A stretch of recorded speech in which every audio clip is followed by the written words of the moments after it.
So welcome everybody. Welcome to Experience More Tour. This is an elevated conversation where this morning we're joined by Tayler Arnold, who works with Merrell. She is a product line manager at Merrell, and she's going to be walking us through some really interesting products with Merrell. So with that, Tayler, how are you doing this morning? Good. How are you? Thanks again for having me. I appreciate it. Yeah, it is always fun to talk with you and get your insight. I'm doing really well, thank you. So Tayler, can you introduce to our audience what it is you do with Merrill? Yeah, so I am the associate product line manager for Hike, but I kind of help out with all the territories with trail run and lifestyle as well. And then we have our one TRL line. I've been with Merrill for a little over 2 years, and I've been in this role for about 5 months. So it's still pretty new, and I'm learning things every day. But I'm super excited to still be with the brand, going forward with the brand as we continue to evolve. I came from the field marketing space, so I was on the road talking to many of you guys, many other retailers about our product, just driving the business forward, doing events, just little things in the communities that help build the Merrill name. So I'm excited to be on the product side of things now. So for those of you who don't know what a product line manager is, we are kind of like the future setters of, the business. If we see something, we feel like our business needs something, then we pitch it to our product team, our designers, and our colorists, and kind of work together to drive the new product into market.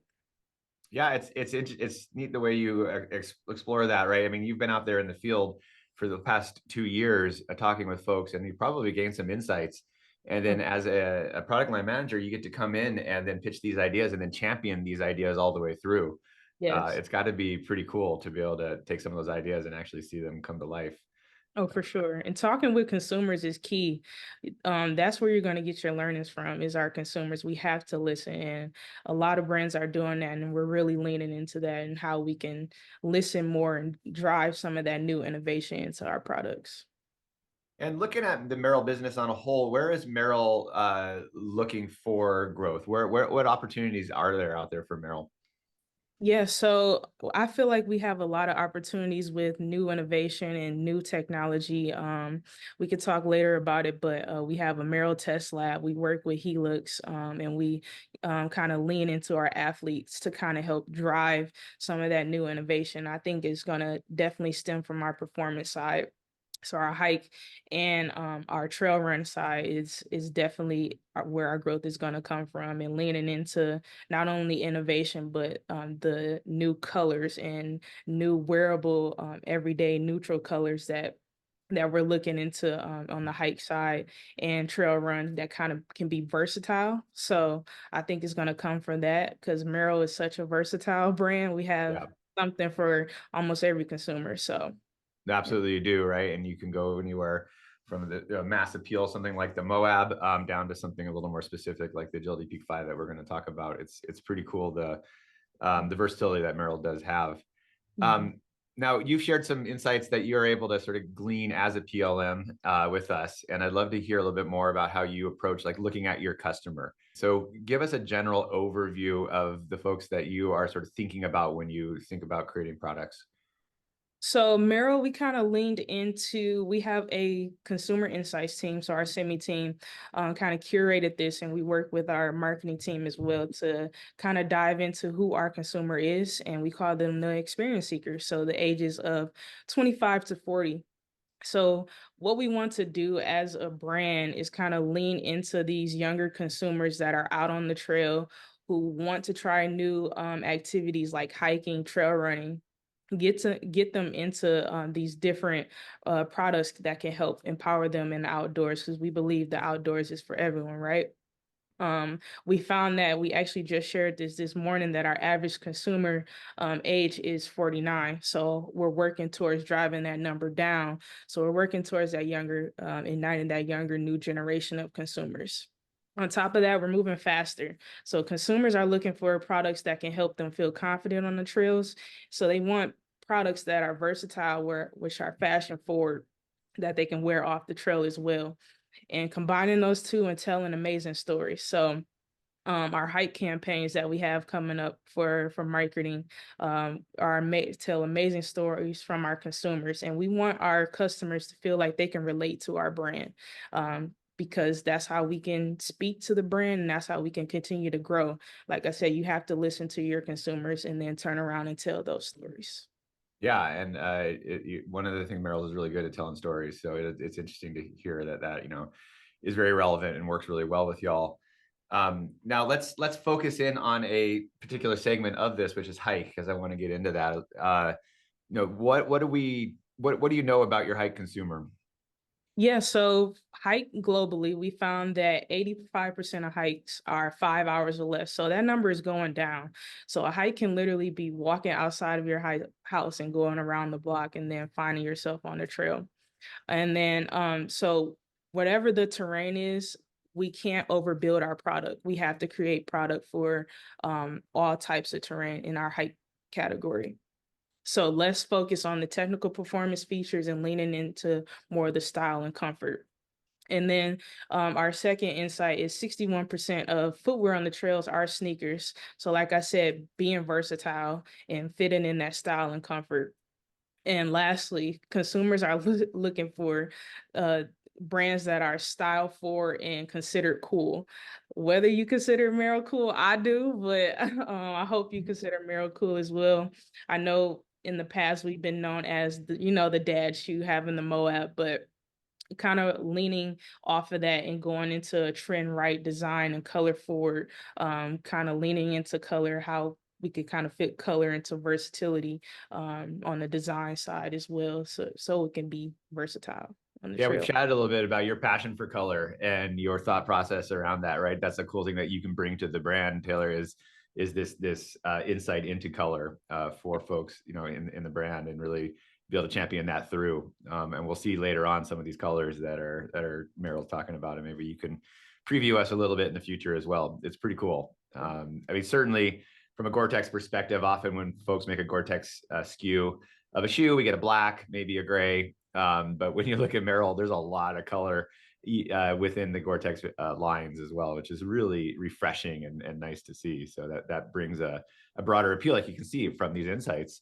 Oh, for sure. Um, it's pretty Yeah, cool. you'll see on our website as well, we'll have a wearable neutral section. So where it fits all of our wearable neutral colors from hike to trail run to lifestyle. We have these colors that kind of fit into all the categories to make the product versatile. Mm-hmm.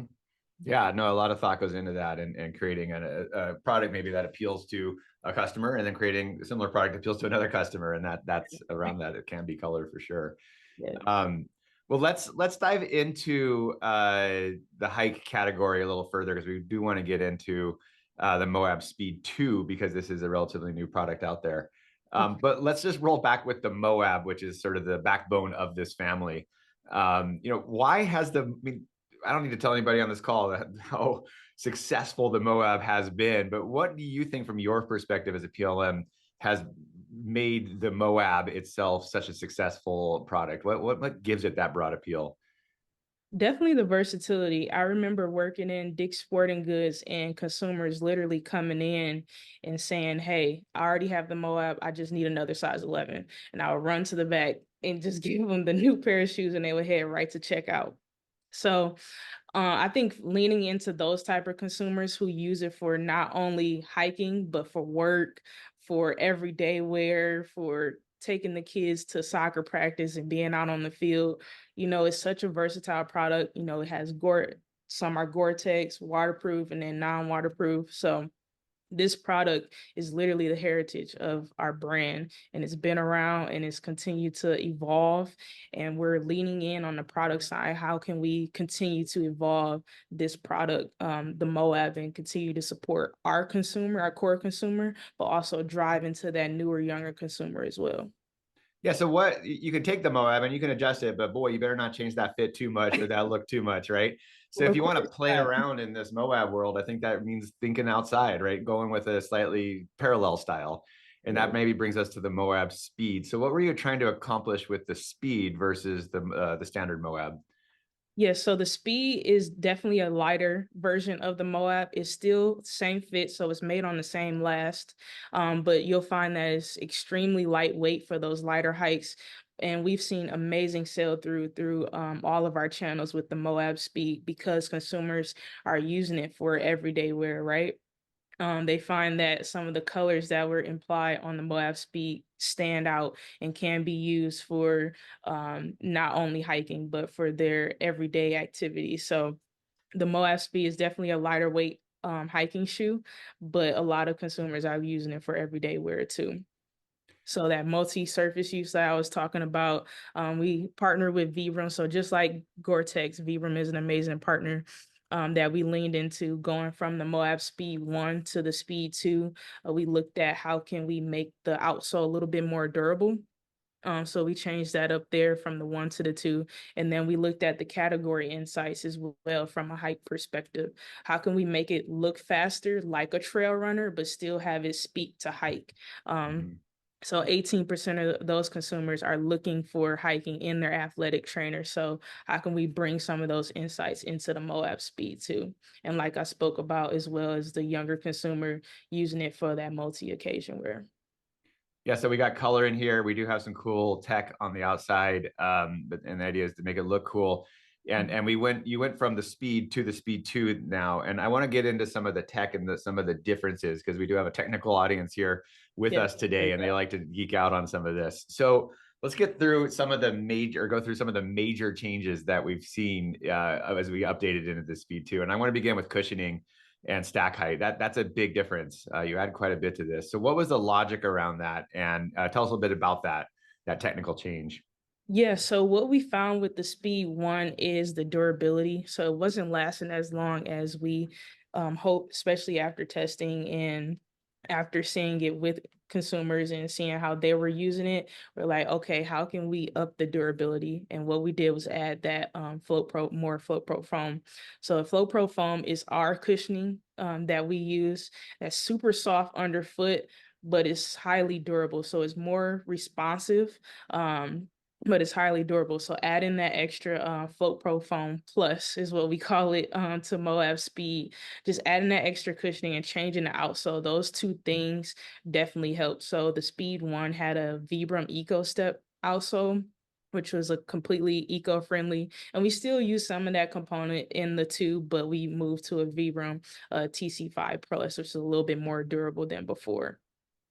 Yeah, and looking at like life cycle assessments of shoes, it's really important to make sure that longevity and durability is held up. So if we put in maybe a more sustainable material, but it does sacrifice some durability, then that's not a net win. So seems like a smart move to go to this TC5 on this particular product. In addition to that increased stack height. I Um, just saw a question pop up saying, is it softer than a regular foam? Yes, it is. It's definitely softer than the Moab. I will tell you that. Mhm. yeah, right. Moab uses. So yeah, Mhm. run us through a little bit more what to expect. So from a fit perspective, let's just begin there. You referenced that it's built on, is it the same last as the Moab? Correct. Yep. Same last, same fit. The upper is gonna feel a little bit different. So the Moab Speed 2, especially in the vent version, has a little bit more breathability than the Moab. And like I said, it's gonna be lighter. So the fit overall is gonna take you a little bit more through a softer ride because of that Float Pro foam. But that overall fit and snugness of what you know Merrell for is definitely gonna still be there. Mm-hmm. And then yeah, so yeah, no matter, even if you build on the same last, if you have different uppers, things are going to fit a little bit differently, just based Right. on the softness. And generally, a softer upper will just be more forgiving fit, right? Which is pretty nice. Correct. Um, And the Moab also too has that small piece of flex plate where this has the full length flex plate. So you get a little bit more push off there as well. yeah, a little snappier ride to it, right? Right. Which is nice when you're probably for the crowd that you're going after here. For So sure. from the PLM's perspective, who is this perfect for, right? When you create shoes, you got to think of like, a sample, a customer. If you are working in a store, if you're telling folks you work in stores, which we are doing right now, Mhm. who would you really say like, that's the perfect shoe for this person? This is for those younger consumers going out for the hike, whether it's their 100th time or first time. This product is so versatile to be everyday use as well. I think the ride and the fit of the Moab Speed 2, why it's selling through so well, is because of the versatility and going after those younger consumers who are seeking the outdoors for the first time.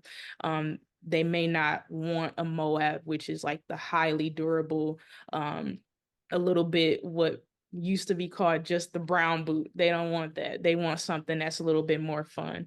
So the Moab Speed 2 definitely speaks to that. And I think also we have a video. So you'll see the consumers out on the road and out on the trail. So being that versatile product is for these young consumers who are seeking the outdoors, whether it's for the first time or not. This product is meant to resonate with the younger consumers. Yeah, and we did have a question earlier on, why look to drive the average age down, right? And I don't know if it's that you're actually giving up on the older consumers, you just want to add in addition, or is it what is the question here is why look to drive the average age down? Or are you just in the sense that you want a growth in total numbers? Definitely growth. Like any brand, you want to see growth. You're always going to have your heritage. Merrell is a 40-plus-year-old company, and we sit right under Wolverine White, which has a bunch of other brands as well. But Merrell is the top driver of having those core consumers who really have believe in our brand and trust in our brand. But how can we get our new consumers to trust us as well? I talked about earlier it being like the dad shoe of the Moab. Okay, but what about the family? What about the son? What about the new Mhm. consumers who are engaging in these new activities? Even we found new insights with different outdoor activities that people are using Merrell for. And I think we could definitely lean into that and help speak to them as well. There was a question here as well as like the Merrill Speed Solo. How is that different from the Merrill Speed? Yes, so the Speed Solo also is made off the same last. So the upper will be a little bit different on the Solo. So you'll see a little bit of a different materials that are used. And we kind of play with this to kind of launch the beginning stages from the Moab Speed. So the Solo actually came first, and then the Moab Speed came after. Moab Speed 2 came after that. I know the Moab Speed 1 and the Solo kind of launched around the same time, but now we find that people are leaning still into the Moab Speed 2 because it's a little bit more durable than the Solo. Mhm. But still, people like the Solo for a lifestyle perspective as well, for going out on a hike and then wearing it to like the airport or in the office. So the Solo from a mid perspective, because it comes in mids and lows, but from a mid perspective, definitely playing on the lifestyle side too. Cool. Yeah, great. Thanks for that clarification, and hopefully that helps our audience here. So I want to transition from hike into trail running because I just know from looking at a general insights into the industry that trail running is the fastest growing segment of the outdoor industry. And so, what is Merrill looking at when they look at trail run? Like you said, it's the fastest growing category. And what we're looking at is some insights around our athletes. So what are our athletes saying? What's out there when they're in these races? What are other athletes wearing? And how can we kind of use some of that insight to drive our product forward? So connecting with nature. So most of these trail runners are saying that when they're out on the trail and they're running, they feel more connected to nature, and being out just is a top reason they choose to trail run. So changing from the treadmill to the trail is a campaign that we have actually with the Morph Light, not the Agility. It's our road to trail shoe. Mhm. Highly suggest looking into that one as well because that's a good one for those who are seeking to go to the trail and leaving out the gym. Secondly, though, for category growth, we looked into the US NPD data. Running was the only category to post a full year growth in 2023. So coming right out of COVID. So we looked into this as a Merrell brand. Okay, how did consumers get outside post during COVID and after? And third is leaning into the comfort of a trail shoe. So our semi team looked into trail running study that revealed the consistent thread across the consumers describing their favorite trail running shoe is comfort. So they don't want a hiker. Most of those consumers who are seeking that everyday wear are leaning into the trail running side because of the cushioning and comfort that it offers. So this brings us then into the Agility Peak 5, which is a very much a franchise shoe from you all. Now that we're into the fifth version, this is a fantastic trail running shoe. Give us a tour.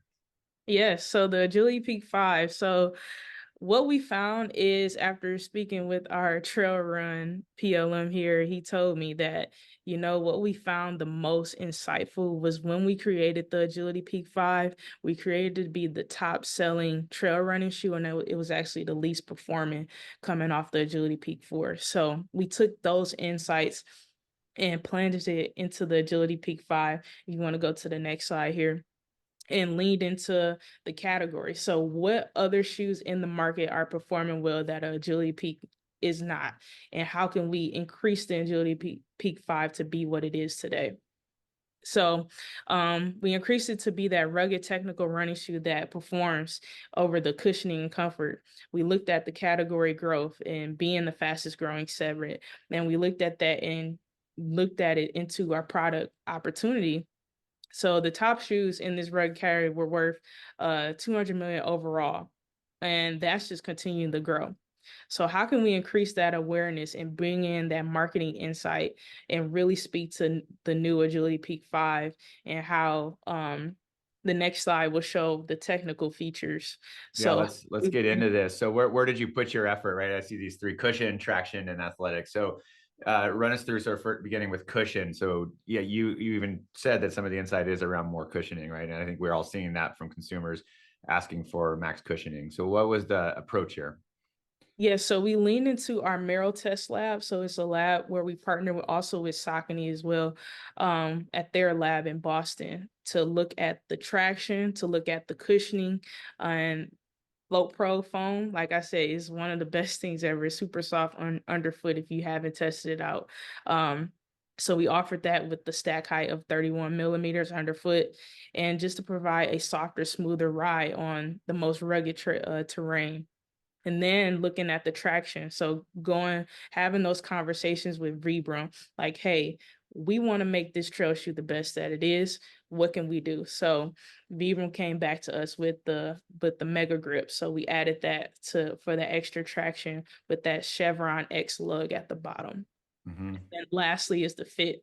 So how can we ensure that the foot is secure when these athletes are out on the trail? So making it a no slip shoe. When you're out on the trail, you're zigging and zagging. So you want to make sure that the fit is very precise. So looking at these three things, talking with our athletes and testing is definitely how we brought this shoe to market and is continued to perform well to this day. Yeah, and how do you test a shoe like this to bring it to market? What is your test process at Merrell? Yeah, so like I said, we had the Merrell test lab. So we go through a deep dive in traction and cushion. So we lean into the Saucony test lab where they actually compare our shoes with other similar products on the market, other competitor products, where they go through, we have all these machines where they just pound the shoe, they tear the shoe up to shreds to kind Right, of, get those lab numbers, yes, right? It's really yes, important to have compare. that. So it's a bunch of data that's behind this to kind of back up what we're saying about being one of the best trail shoes that is out there. And then going into athletes, right? You mentioned that you have a good athlete team that's utilizing these. What kind of feedback do you expect to get from the athletes? Yeah, so John, who's our PLM, he speaks directly with the athletes and they actually send their shoes in. So once they get done with whether they're training or running in races, they actually send their shoes back to us and we get to take a look at the shoe ourselves to see, okay, they were leaning on more of this side. Where did the shoe tear up? Like deep dive into where the shoe is getting its most kind of its most run or Mm-hmm. uh I don't know what I'm trying to say, but Yeah, like like where, right? Like, I mean, where sometimes we want to look for those wear there patterns you to go. understand. Wear Yeah. pattern. There you go. Thank you. But yeah, looking at the athletes and as they send their shoes back, how can we kind of take that feedback and grow it into the next one? Like, was talking to Ben earlier about now we're on 26, so 2026. So how can we take these learnings from the Agility Peak 5 now and incorporate it to our next generation? Hmm. Yeah, it's that strive to always make something better, right? And looking Yeah, at where you can make those adjustments, and testing is a big part of that. And then also as you go through product updates, like even like I heard you talk about like the 4 to the 5, there was a big step up here because what you learned from having the 4 out there. So it is nice to have these franchise shoes like this for sure. that are continually updated. So part of this is color. Let's finish up with color here because it's such an important part of the overall shoe, and something I think we all get pretty excited about. Where is the color inspiration coming from for these shoes?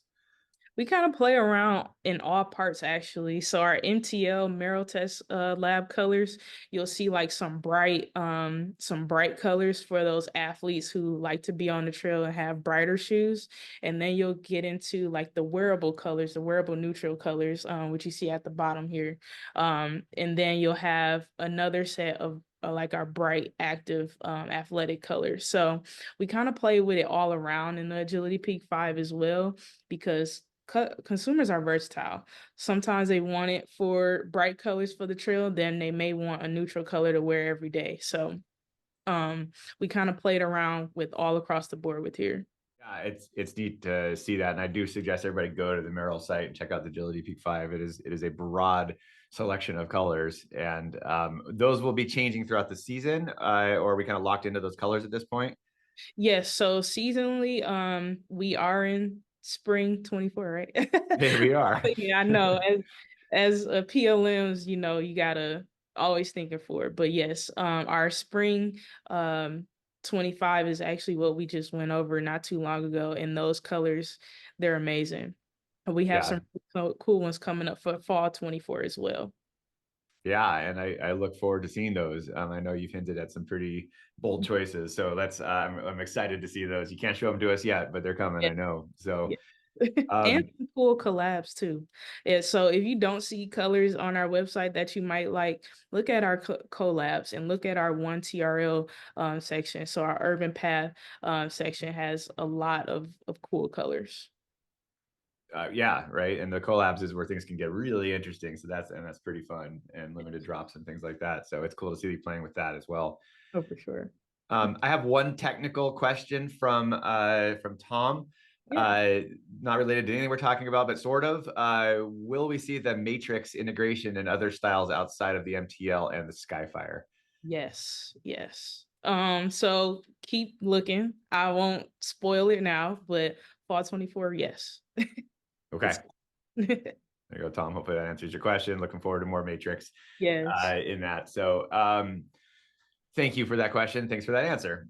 Yes. Well, Taylor, it is always a pleasure to chat with you. Your ability to take those insights, translate them for us, help us understand where the industry is headed, and help us understand how Merrell fits into that puzzle is really helpful, right? And helps us get some clarification on the brand. And then I just love your passion for color and sort of wanting to explore some of that as well as the tech. So thank you for working with us this morning and helping giving us some clarity. I know I feel like I'm a lot closer to the Merrell brand after chatting with you. So this is great. Thank Appreciate you. it. Thank you again, guys. Thank you, Marshall. I appreciate you.